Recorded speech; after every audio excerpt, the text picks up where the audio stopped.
হজের 10 দিনের ফজিলত আমাদের সবাইকে মনে করিয়ে দেওয়া লাগবে, ঠিক আছে? অনলাইন অফলাইনে সবাই প্রচার করবেন।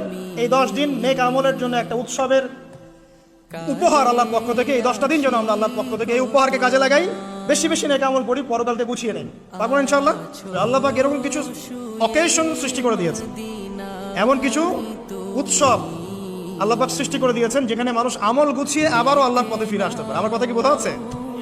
ঠিক এরকমই একটা উৎসব হচ্ছে, একটা অকেশন হচ্ছে আমলের উৎসব, সেটা হলো এই জিলহজ মাসের প্রথম 10 দিন।